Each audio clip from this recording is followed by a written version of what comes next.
어떤 일들에 대하여 엔과성을 잘못 설정하게 되면 그 목표를 성취하기 위한 의욕을 상실케 한다거나 기대를 떨어뜨리죠. 무슨 말씀인지 처음부터 이렇게 어렵게 해서 우리가 흔히 전도할 때에 예수를 믿으면 복을 받습니다. 예수를 믿으면 평안을 얻습니다. 라는 말을 자주 하죠. 맞는 말입니까? 맞는 말입니까? 반은 맞고 반은 틀려요. 그러다 보니까 예수를 믿는 사람들도 이러다 보니까 그 말을 잘 안 믿죠. 자신이 그렇게 얘기를 하고서도 그 얘기를 안 믿어요. 우리도 복을 받지 못하고 있고 우리의 삶 가운데도 평안이 없는데 그걸 우리가 익히 다 경험하고 있는데 이런 얘기들이 무슨 소용이 있나라는 생각이 들기도 하죠. 그렇지만 그것은 우리에게 복과 평안이 없기 때문이 아니고 없어서가 아니고 그것들이 우리들이 믿는 것과 다르기 때문이에요.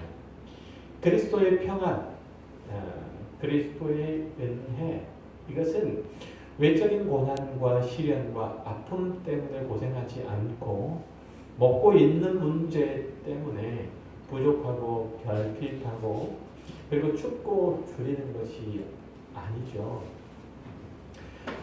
이런 것들 그렇지 않는 게 아니에요. 그러니까 죄와 허물로 죽었던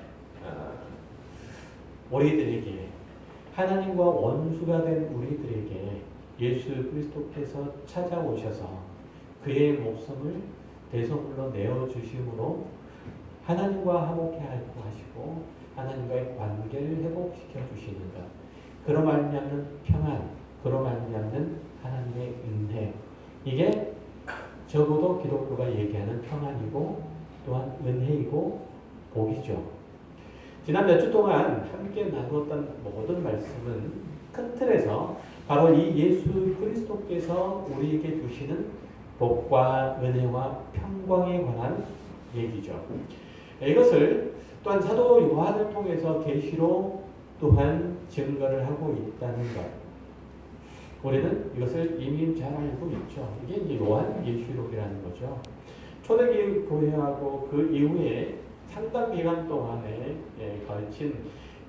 걸쳐서 전 세계는 로마의 패권 아래에 있었죠. 팍스 로마나라는 얘기 들어보셨을 거예요. 그러니까 로마로 인한 평화인 거죠. 팍스 로마나를 외치고 전 세계 당시 전 세계를 로마의 황제치하에 두고자 했던 로마의 정치 권력을 얘기하는 거죠. 이런저런 모양으로부터 이제 로마 제국에 복속된 국가들 이런 국가들은 정부의 세금을 바치고 황제 숭배를 하기만 하면 로마로부터 평화를 제공을 받았어요. 다른 나라들이 국경을 침략하지 못하도록 그렇게 막아줬고 자기들도 부속 국가의 내장을 크게 받지 않도록 하는 자기들도 부속 국가들의 내정에 크게 간섭하지 않는 그런 이제 정치적인 행보를 보였었던 거죠. 로마는 그렇게 전 세계의 패권 국가로서 경찰 국가로서 자유했고 그런 제국주의적인 지배 이데올로기에 순응하기만 하면 비교적 순탄한 생활들을 할 수 있었어요. 오늘날 미국이 전 세계의 패권 국가로 경찰 국가로 자유하고 사는 것과 마찬가지였죠. 그래서 옛날의 과거의 로마 시대에 팍스 로마나를 외쳤던 것처럼 오늘날도 팍스 아메리카나라는 얘기가 있죠. 그러나 정말 로마가 외쳤던 로마가 주하고 약속했던 그 평화가 진정한 평화이고 그들이 제공한다고 하는 그 안전이 진정한 안정일까요? 우리나라는 전 세계에서 가장 안전한 국가 중에 하나라고 해요. 밤늦게 돌아다닌다고 해도 소매치기를 만난다거나 아니면 폭력 사건이나 혹은 강도나 강간에 휘말릴 가능성이 별로 없어요. 우리나라 사회에서는. 그렇죠? 아닌가요? 우리나라에 살기 때문에 잘 몰라요. 그렇죠? 그러나 세계 다른 나라에서 온 사람들이 공통적으로 하는 얘기들이 다 그런 얘기들이에요. 왜냐하면 야간에 변화한 시내 상가 주변을 순찰하는 경찰들이 많고 또 곳곳마다 흥미진 곳에 CCTV가 설치되어 있어서 밤이 범죄할 엄두도 안 나죠. 만약에 밤에 돌아다니기가 무섭다면 늦게까지 노는 사람들도 없을 거고 그러면 이제 상가 매출도 크게 떨어질 것이겠죠. 그러면 온 나라가 난리가 나죠. 미국의 라스베가스 같은 경우도 보면은 굉장히 치안이 좋다고들 해요. 다른 지역에 비해서. 왜 그곳이 치안이 좋을까요? 라스베가스가. 우리가 잘 아는 것처럼 카지노들이 굉장히 많이 있고 또 유흥업소들이 굉장히 많은 곳인데 그곳이 어떻게 치안이 좋을 수 있을까요? 그건 뭐냐면 사람들이 와서 기분 좋게 돈을 잃고 쓰고 가야 되는데 점도둑이나 소매치기들이 방해가 되면 안 되기 때문에 마피아 조직들이 자체적으로 치안을 유지한다고 해요. 그런 평화가 진짜일까요? 세상에 우리에게 주겠다고 선전하고 또 유혹하는 평화는 과연 그런 거예요. 로마 제국주의가 주는 평화, 그 안녕은 다른 나라의 위기 그리고 불행에서 온 거고 그 평화는 다른 나라를 침략하고 그 백성을 압제함으로써 얻은 거고 그 번영은 다른 나라의 사람들의 것들을 빼앗아 빈곤하게 만들고 난 후에 누리는 거죠. 그러나 하나님께서 주시고자 하는 것은 그 아들 예수 그리스도께서 자기 생명을 많은 사람들의 대속물로 내어줌으로써 만들어진 거죠. 그가 하늘의 미랄이 되어서 땅에 떨어져 죽음으로써 많은 열매를 맺힌 것이 우리나라 신앙의 열매들이죠. 그의 슬픔과 고통과 두려움들 이것들이 많은 사람의 기쁨과 평안과 안녕을 가져다 줬죠. 그의 낮아지고 낮아짐이 다른 사람들을 높이는 결과를 냈어요. 오늘 본문에는 이 예수 그리스도에 관한 세 가지 호칭이 나오죠. 충성된 증인이요, 죽은 자들 가운데서 먼저 나신 이, 그리고 땅의 임금들의 머리가 되신 이죠. 이것들은 시편 89편을 이제 인용한 말씀인데요. 다윗이 하나님의 기름 부음 받은 왕이 되어서 모든 대적들을 물리치고 그리고 이스라엘을 그 손에서 건져내어 하나님의 능력과 지혜와 평강으로 채우시겠다는 그 언약을 이제 노래한 내용이에요. 16절 읽어볼까요? 그들은 종일 주의 주 이름 때문에 기뻐하며 주의 공의로 말미암아 높아지오니 주는 그들의 힘의 영광이시냐. 우리의 뿔이 주의 은총으로 높아지오리니 우리의 방패는 여호와께 속하였고 우리의 왕은 이스라엘의 거룩한 이에게 속하였기 때문이다. 그때 주께서 환상 중에 주의 성도들에게 말씀하여 이르시기를 내가 능력 있는 용사에게는 돕는 힘을 더하며 백성 중에서 택함 받은 자를 높였으되 내가 내 종 다윗을 찾아내어 나의 거룩한 기름을 그에게 부었도다. 내 손이 그와 함께하여 견고하게 하고 내 팔이 그를 힘이 있게 하리로다. 원수가 그에게서 강탈하지 못하며 악한 자가 그를 곤고하게 못하리로다.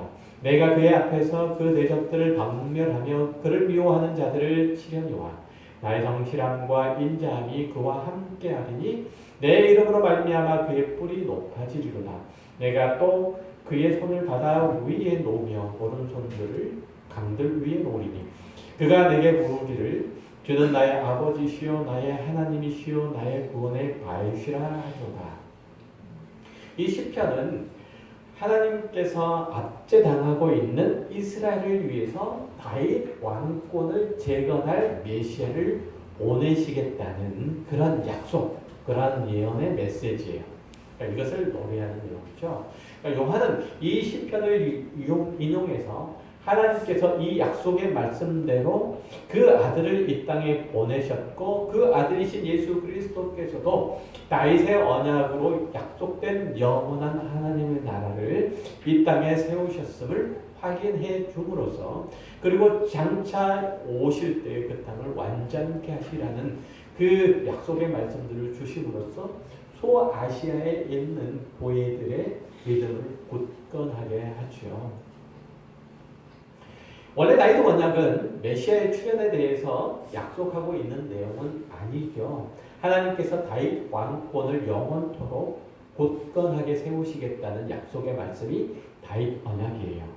우리 잘 아는 것처럼 사무엘하 7장에 그 내용이 들어있죠. 10절 이하에 보면 내가 또 내 백성 이스라엘을 위하여 한 곳을 정하여 그를 심고 그를 거주하게 하고 다시 옮기지 못하게 하며 악한 종류로 전과 같이 그들을 해하지 못하게 하여 전에 내가 사사에게 명령하여 내 백성 이스라엘을 다스리던 때와 같이 아니하게 하고 너를 모든 원수에게서 벗어나 편히 쉬게 하리라. 여호와가 또 내게 이르노니 여호와가 너를 위하여 집을 짓고 내 수완이 차서 내 조상들과 함께 누울 때에 내가 내 몸에서 날 내 씨를 내 뒤에 세워 그의 나라를 견고하게 하리라. 그는 내 이름을 위하여 집을 건축할 것이요 나는 그의 나라 왕위를 영원히 견고하게 하리라. 나는 그에게 아버지가 되고 그는 내게 아들이 되리니 그가 만일 죄를 범하면 내가 사람의 매와 인생의 채찍으로 징계하리니와 내가 내 앞에서 물러나게 한 사울에게서 그 내 은총을 빼앗은 것처럼 그에게서 빼앗지는 아니하리라. 내 집과 내 나라가 내 앞에서 영원히 보존되고 내 왕위가 영원히 견고하리라 하셨다 하라. 다윗은 하나님의 성전을 세울 계획을 지을 계획을 세우고 선지자 나단에게 그 모든 내용을 공개를 하죠. 하나님께서 그 밤에 나단에게 나타나셔서 그것들을 다윗의 계획들을 허락하지 않으시고 오히려 하나님께서 다윗을 위해서 집을 짓고 그 나라를 견고하게 하실 거다라고 약속을 하죠. 이 언약을 자세히 살펴보면 그 내용의 성취가 1차적으로는 솔로몬에게서 성취가 됐지만 그것은 궁극적으로는 그렇지는 않아요.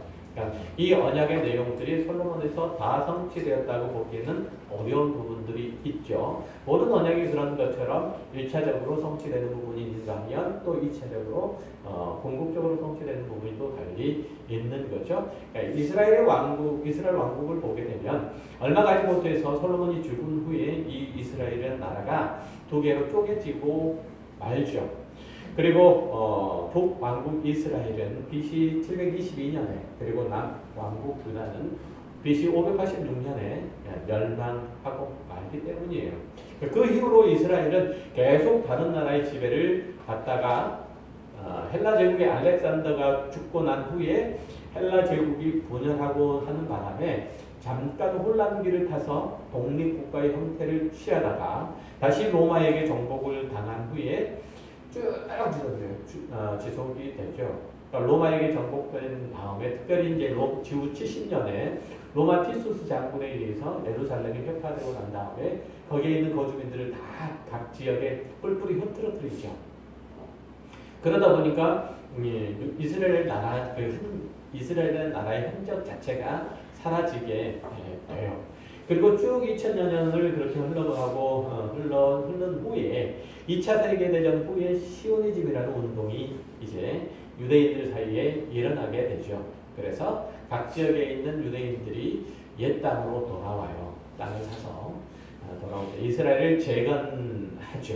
거기까지 이제 2000년 동안 유대인들은 나라 없는 떠돌이 난민으로 살게 돼요. 그렇다면 이 언약, 그러니까 다윗의 언약이 성취되지 못한 것일까요? 라는 거죠. 그렇지 않다는 거예요. 다윗 언약은 참 메시아이신 예수 그리스도로 규결된다는 게 우리 모두가 다 알고 있는 사실이에요. 그가 오셔서 그의 나라를 세우시고 그의 백성들을 통치하시되 영원토록 그 능력과 지혜와 영광이 사그라지지 않을 것을 약속하는 내용이죠. 메시아이신 예수 그리스도께서 세우신 그 나라, 하나님의 나라는 그의 백성들로 충만하고 지금도 지속되고 있으며 주님 다시 오실 때까지 그리고 그 이후에 영원히 그의 나라는 지속될 겁니다. 다시 말해서 다윗 언약의 핵심은 메시아가 통치하시는 나라의 성립과 그 나라의 흥왕에 대해서 약속하고 있는 내용이에요. 요한계시록의 본문은 바로 그 메시아가 오셨고 그가 승리하셔서 그 나라를 세우셨음을 확인해보고 이제 다시 오셔서 모든 악한 세력을 심판하심으로써 그 나라를 견고케 하실 이를 믿음으로써 지금 겪고 있는 환난과 핍박과 유혹을 잘 견뎌서 그리스도의 나라에 동참하라고 경고하고 또 독려하고 있는 거죠. 과연 소아시아와 로마에 흩어져 있는 교회 성도들은 이 메시지로 인해서 적지 않은 위로와 평강을 얻을 수 있었죠. 이 세상의 역사는 세상의 왕, 특별히 로마 제국의 황제에 의해서 좌지우지되는 것 아니고 그에 의해서 흥망성쇠가 결정이 되는 게 아니고 하나님께서 모든 것들을 주관하시는구나. 그리스도께서 나의 운명과 미래를 결정적으로 쥐고 계시는구나라는 것을 알게 되는 거죠. 자신이 믿는 예수 그리스도께서 이 세상의 역사의 그 끝을 만들어내신다면 결단코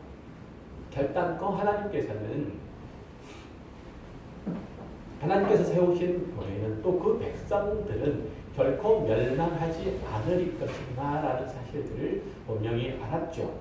이렇게 시편과 다른 성경이 예수를 충성된 증인이시고 죽은 자들 가운데서 먼저 나신 이시고 땅의 임금들의 머리가 되신 분이라고 소개하는 것은 사실 예수 그리스도의 이 땅에서의 세 가지 지위와 역할을 묘사하고 있는 거죠. 자, 그러면 사도 요한이 소개한 이 땅에서의 예수 그리스도의 역할을 하나씩 살펴볼게요. 첫째 뭐라고 했다고요?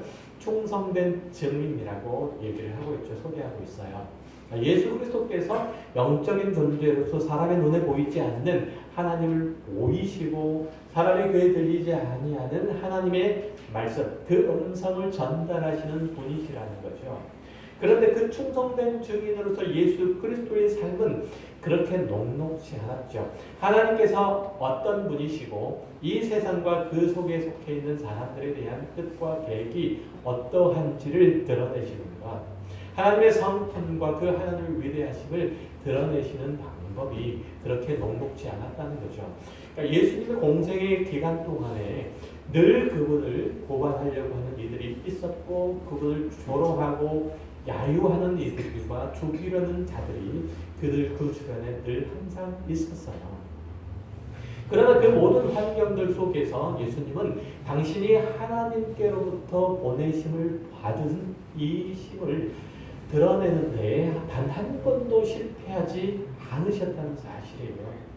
요한복음 14장에 보면 그 사실이 분명히 드러나 있죠. 8절에 빌립이 이르되 주여 아버지를 우리에게 보여주옵소서. 그러하면 족하겠나이다. 예수께서 이르시되 빌립아 내가 이렇게 오래 너희와 함께 있으되 내가 나를 알지 못하느냐 나를 본 자는 아버지를 보았거늘 어찌하여 아버지를 보이라 하느냐. 내가 아버지 안에 거하고 아버지는 내 안에 계시는 것을 내가 믿지 아니하느냐. 내가 너희에게 이르는 말은 스스로 하는 것이 아니라 아버지께서 내 안에 계셔 그의 일을 하시는 것이라. 예수님은 자신을 위한 삶을 사시는 것이 아니라 아버지 하나님의 충성된 증인으로서 그분께서 요구하시는 삶과 그 안에서 일을 하셨을 뿐이라는 거예요. 그래서 우리는 예수 그리스도께서 하시는 일들과 그 가르치신 교훈 그리고 그가 왜 죽으셨는지에 대해서 알면 세상을 향한 하나님 아버지의 뜻과 계획과 목적을 알 수 있고 우리를 향한 그리스도인들을 향한 하나님의 마음과 성품과 우리를 어떻게 대접하실 것임을 알 수 있다는 거죠. 그런 의미에서 지금 예수님께서는 아버지를 본 자는 나를 보았다고 말씀하시는 거예요. 나를 본 자는 거꾸로 얘기했군요. 나를 본 자는 아버지를 본 자라고 얘기를 하는 거죠. 그러니까 그 예수님께서 우리 교회를 당신의 자기도 똑같이 부른다는 사실이에요. 사도행전 1장 8절에 뭐라고 말씀하세요? 오직 성령이 너희에게 임하시면 너희가 권능을 받고 예루살렘과 온 유대와 사마리아와 땅끝까지 이르러 내 증인이 되리라. 이렇게 말씀하시잖아요. 그러니까 예수 그리스도께서 하나님의 증인이 된 삶을 사셨다는 것처럼 우리를 예수 그리스도께서 똑같이 그의 증인으로 부르고 계시다는 사실, 또한 세상 가운데 파송하고 계시다는 사실이에요. 예수 그리스도께서 하나님의 증인으로서 충성을 다하셨다는 것처럼 이제 예수 그리스도의 증인으로 부름을 받은 7 교회는 이 세상의 모든 교회는 그분께 충성을 다해야 된다는 거죠. 물론 그 일은 쉽지가 않아요. 당시 상황으로 볼 때에 고난과 시련과 심지어는 죽음까지 각오해야 되는 일이었죠. 그러나 먼저 하나님께 충성된 증인으로 사셨던 주님께서 저와 여러분 교회에게 너희는 충성된 증인으로서 그리스도의 나라와 제사장으로 살아가라. 너희가 겪는 고통 때문에 혹시 뭔가 문제가 있는 거 아니냐? 하나님께서 나를 지지하지 않으시는 것 아니냐? 이런 생각하지 말라. 너희가 걷는 길이 맞다. 내가 먼저 그 길을 걸었기 때문이다. 이렇게 주님께서 말씀하세요. 주님께서 고난을 친히 받으심으로 하나님께서 당신을 보내시는 것을 그를 믿는 모든 자에게 증언하셨다는 것처럼 우리 교회도 이 땅 가운데 살아가면서 세상의 그 원리와 그 질서와 가치를 따르지 아니하고 하나님의 나라의 질서와 법칙과 그 도를 따라서 살아감으로써 겪는 모든 고난과 어려움들, 이 모든 것들은 우리가 하나님의 자녀로서 예수 그리스도의 증인으로서 올바른 길을 걷고 있다는 가장 강력한 증거라고 그렇게 말씀하고 계시는 거예요. 바로 여러분이 모두 다 이 시대의 충성된 증인으로 하나님의 선지자로서 세상에 하나님의 마음과 뜻과 계획을 증언하도록 다 부름을 받은 거예요. 하나님은 사랑이시다. 백날 얘기하면 뭘 해요? 그 증인된 삶을 살지 않은데 그 말을 하는 내가 하나님의 사랑이심을 믿지 않고 그러한 증인된 삶을 살지 않는데 예수 그리스도로 인하여서 하나님의 나라가 이 땅에 임했다는 사실들을 맨날 말하면 뭐예요? 내가 하나님의 나라의 그 법도와 율례를 따라서 하나님께서 이 땅 가운데 그 백성들을 통해서 세우신 그 통치 질서 안에 내가 있지 않으면 아무런 의미가 없잖아요. 이게 울리는 꽹과리가 되는 거예요. 여러분이 하나님의 나라에 들어왔고 그 나라의 상속자가 됨을 여러분의 삶을 통해서 분명히 밝혀야 돼요. 로마서 8장 17절에 뭐라고 말씀하세요? 성령이 친히 우리의 영과 더불어 우리가 하나님의 자녀인 것을 증언하시나니 자녀이면 또한 상속자 곧 하나님의 상속자요 그리스도와 함께한 상속자이니 우리가 그와 함께 영광을 받기 위하여 고난도 함께 받아야 할 것이냐. 우리가 그리스도의 상속자이기 때문에 하나님의 나라의 자녀이기 때문에 그 영광과 더불어서 고난도 받는 거라고 얘기를 해요. 우리가 하나님의 나라의 백성된 것은 무엇으로? 우리가 이 땅 가운데서 겪는 고난과 시련들을 통해서 증명된다라고 얘기를 하고 있는 거죠. 여러분이 구원을 받았느냐 안 받았느냐 주님 공중 재림하셨을 때에 주님을 따라서 휴거할 것이냐 말 것이냐 이런 것들을 고민하지 말라는 거예요. 이런 것들 염려하지 말라는 거예요. 그것은 여러분 안에 계시는 성령께서 친히 하나님 앞에서 보증하신 문제예요. 그것보다는 여러분이 그 나라의 상속자로서 해야 될 일들을 하는 게 필요하다는 거죠. 그 증인된 삶은 당시 로마 시대에서나 우리 시대에서나 우리가 지금 현재 살아가는 이 시기나 모두 다 어렵고 힘든 일들이고 어떤 어려움들이나 핍박이나 세속 사회로부터의 소외 등을 각오해야 되는 일들이라고 그러죠. 그것은 장차 우리에게 주어질 영광을 위해서 당연한 과정이라고 얘기를 해요. 여기에 충성된 증인이라고 번역된 이 헬라어는 마르투스라는 단어예요. 이 마르투스라는 단어는 이 순교자라는 의미의 영어인 마르터라는 단어 아시죠? 마르터라는 단어가 여기서 나오는 거예요. 증인이라는 단어에서 나온 거예요. 예수 그리스도의 증인된 삶을 사는 것은 곧 죽음을 불사해야 되는 그 각오가 있어야 함을 운변적으로 말해주고 있는 대목이잖아요. 그런데 하나님의 선지자로서 충성된 증인으로서 살아가기를 거절하고 그저 이 땅에서 평안과 안락과 번영을 꿈꾸고 살아가는 것이 이 시대의 교회와 성도의 모습이 되어버린 거예요. 사탄이 할 수 있으면 교회를 넘어뜨리려고 하죠. 그 옛날에 예수님께서 광야에서 시험을 받았을 때 그 내용을 우리들에게 다시금 그 내용을 가지고 우리들에게 찾아오죠. 만약 너희가 나에게 절하면 천한 만국을 너에게 줄게. 이렇게 우리 그리스도인들이 포르기죠. 세상의 것들을 얻으려고 무엇이든지 희생하고 각오가 되어 있고 그것이 주는 것들에 몰두하고 취해서 영혼과 생명에 대해서 무감각하도록 만드는 것이 사탄이 하는 일들이에요. 여러분 우리 그리스도인들이 세상 일 때문에 얼마나 바쁜지 보세요. 그 자체가 나쁘다는 뜻이 아니고 그 때문에 자신이 그리스도인 된 신분과 사명과 목적을 망각하기 때문에 문제인 거예요. 사탄은 이렇듯 온갖 술수와 사탄 발림으로 우리가 하나님의 의와 생명과 영혼을 추구하지 못하도록 그렇게 애를 쓰죠. 그게 안 되면 우리의 삶에 염려와 탄식과 눈물을 흘리게 만들 것. 어떻게 해서든지 우리를 낙담시키고 또 힘들게 하려고 애를 쓰죠. 그럴 목적으로 건강을 해치기도 하고 자녀를 치기도 하고 사업을 망치기도 하고 오랫동안 세상 가운데서 자신의 이름을 드러내지 못하도록 만들기도 하죠. 또 그리스도인으로서 거룩하게 살아가게 하는 것들을 방해할 거예요. 그럴 때 이미 충성된 증인으로 우리가 겪고 있는 것들과 비교할 수 없는 그 고통과 수모와 천대를 모멸감을 겪으셨고 그 사명을 그럼에도 불구하고 겪으셨던 그 충성된 사명들을 성실하게 완수하셨던 예수 그리스도를 바라보고 이기라는 거예요.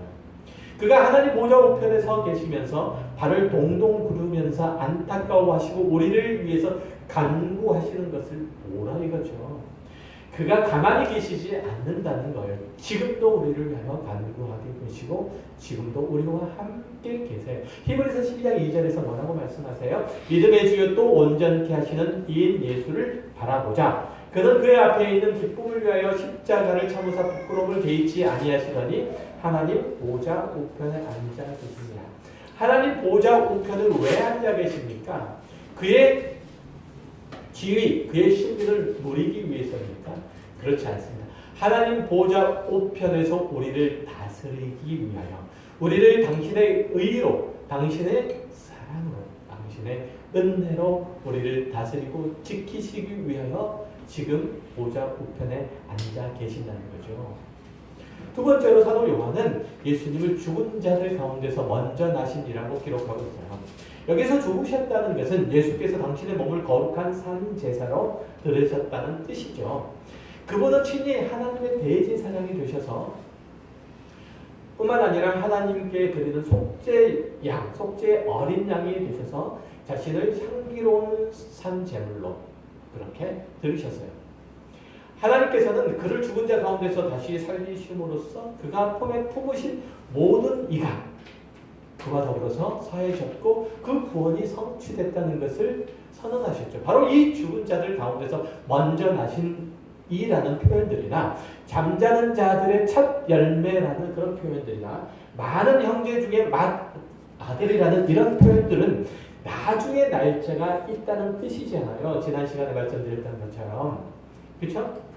그러니까 맏아들이라는 얘기는 두 번째 아들, 세 번째 아들이 있다는 얘기고 첫 열매라는 얘기는 둘 번째, 세 번째, 네 번째 맺히게 될 열매들이 많다는 뜻 아니에요? 그게 바로 저와 여러분이에요. 하나님께서는 다시 사실 예수 그리스도를 이 땅에 보내시고 우리의 구원을 완성하실 거죠. 히브리서 1장 6절에 그 사실을 증언해 주죠. 또 그가 맏아들을 이끌어 세상에 다시 들어오게 하실 때에 하나님의 모든 천사들은 그에게 경배할지어다 말씀하시며 이렇게 이제 얘기를 하고 있죠. 그러니까 예수 그리스도께서 살아나셔서 우리의 맏아들이 되셨다는 사실은 우리가 늘 가슴에 새겨야 될 우리의 장차되어질 신분에 보장하는 내용이라는 것을 보셔야 돼요. 그것은 우리가 둘째 아들, 셋째 아들, 넷째 아들이 됨을 증명해 준과 동시에 장차 오실 때뿐만 아니라 지금도 우리 가운데 맏아들이시라는 얘기예요. 다시 말해서 지금 우리가 하나님의 둘째, 셋째, 넷째 아들이라는 뜻이에요. 그러니까 그가 받은 고난은 당신이 하나님의 아들이심을 증명해주는 그런 것처럼 현재 주님의 이름으로 핍박과 시련과 아픔과 눈물과 고난을 겪고 있는, 그래서 눈물 흘리며 탄식하는 이 역시 하나님의 아들임을 증명해준다는 거죠.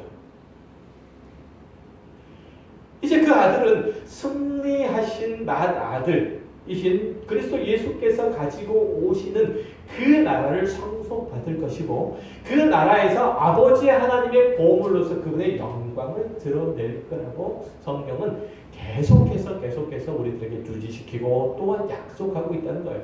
온 세상이 다시 오시는 예수 그리스도를 볼 것이고, 오늘 본문에서 모두 볼 수 있다는, 누구도 본다는 거예요.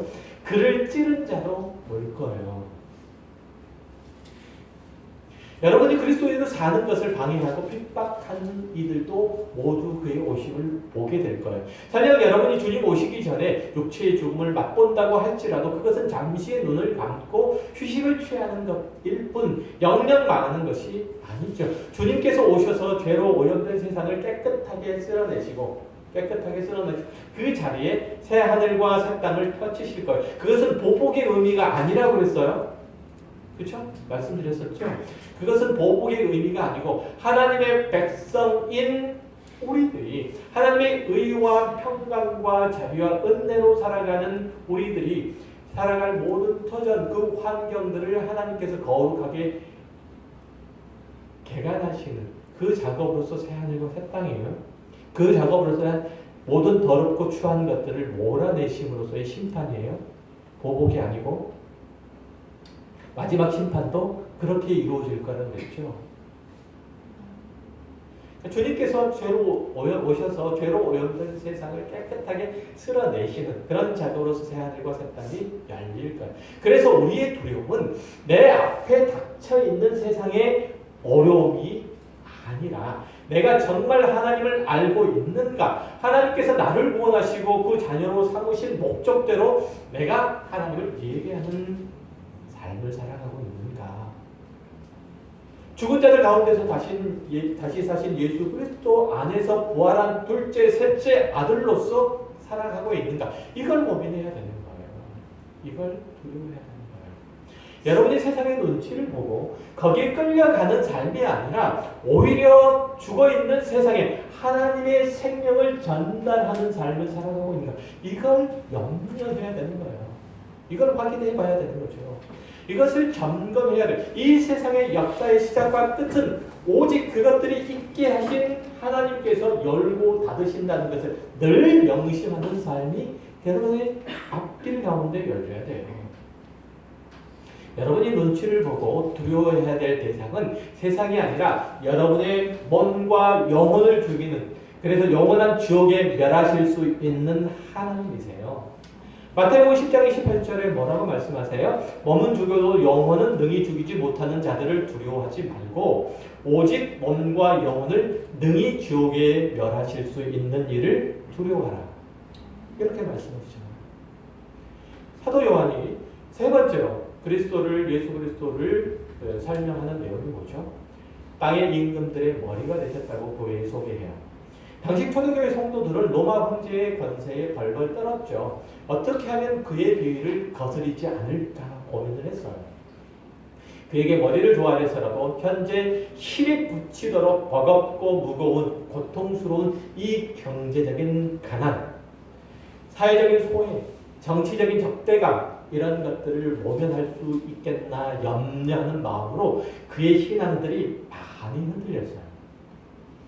그러나 사도 요한은 오늘 본문에서 너희가 두려워하고 눈치를 보고 왕으로 대접해야 하는 너의 영혼과 생명을 다스리시는 예수 그리스도, 땅의 임금들의 머리가 되시는 역사의 주관자이신 예수 그리스도라고 그렇게 천명하고 있다는 거예요.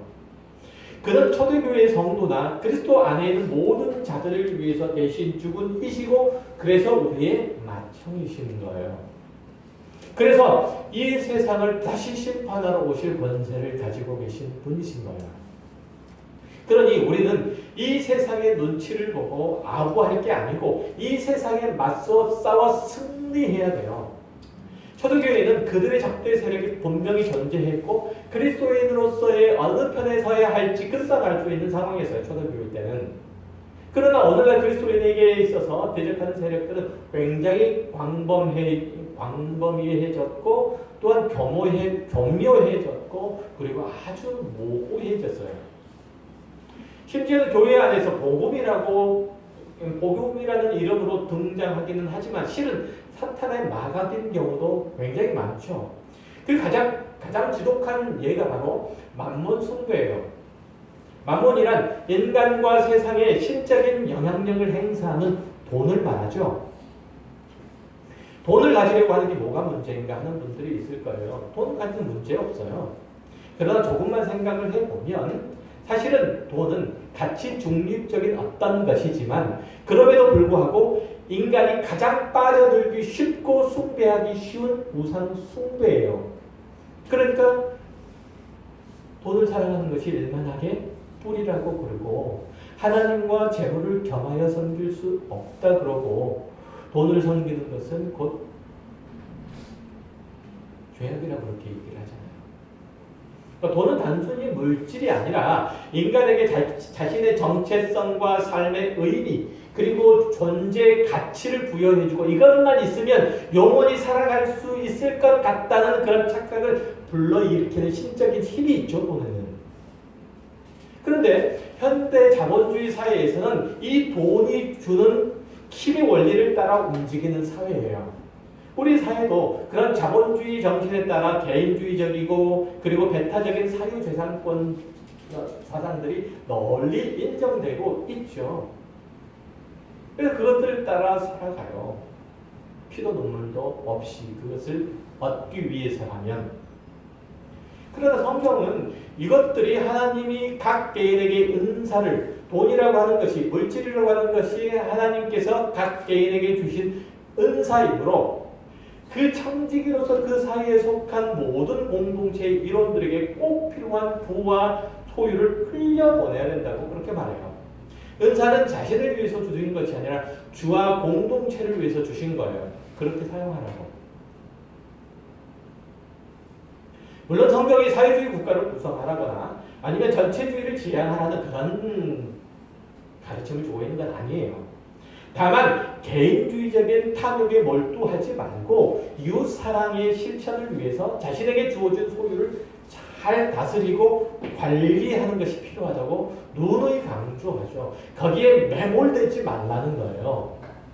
그런데 한국교회에는 성도들에게 가능한 수단을 다 동원해서 자기 부를 축적하고 그것들을 소유하고 그것을 쥐고 있으라고 그렇게 장려했고 그렇게 얻어진 경제적인 이득을 복이라고 규정했어요. 그러자 돈을 많이 벌어서 11조를 많이 하는 것이 곧 그리스도인 미덕이 되어버렸고 더 나은 지위와 권력과 재력을 얻기 위한 수단이 되어버린 이 학벌이 그리스도인의 지혜의 열매가 되어버렸어요. 다니엘 학습법이라고 하는 것. 특정한 걸 얘기해서 그렇지만 그게 하나님께서 주신 지혜로워요. 그러니까 하나님께서 주신 지혜로 이 세상의 학벌, 더 좋은 학벌을 획득하는 것, 이게 복이라는 거죠. 우리는 그렇게 살고 있었어요. 그러면서 어떤 문제가 됐죠? 그 결과 세상의 주의가 높고 재물이 많고 권세가 있는 이들은 교회에서 인정을 받고 각광을 받고 그것들을 가지고 있지 못한 이들은 교회에서조차도 소외받고 말았잖아요. 큰 교회, 화려한 교회들 가게 되면 힘있고 능력 있는 자들이 각광을 받는 교회들이 많죠. 다 그럴 수 있다고 얘기는 할 수도 없지만 여러분이 하나님의 나라의 상속자라면 이런 의식구조와 사고방식을 다시 한번 고민하고 점검해 봐야 돼요. 여러분을 고민하게 하는 것이 무엇인지, 여러분을 두렵게 하는 것이 무엇인지, 여러분을 아프게 하는 것이 무엇인지, 여러분을 실망시키게 하는 것이 무엇인지 살펴야 돼요. 그것이 이 세상을 살아가는 데 필요한 것, 이게 전부라면 어디서부터 잘못되었는지 고민해봐야 돼요. 또 여러분을 설레게 하고 여러분을 자신만만하게 하고 여러분을 기쁘게 하고 여러분의 가슴을 뛰게 하는 것이 무엇인지 냉정하게 대답 한번 해보셔야 돼요. 그것들이 여러분의 이 땅에서의 삶의 평강을 주고 만족을 주고 부요함을 주는 것이라면 그것은 여러분이 이 세상을 헛살고 계시다는 증거예요. 서두에 말씀드렸죠. 그리스도인들이 가진 은혜, 평강 이것이 무엇인지에 대하여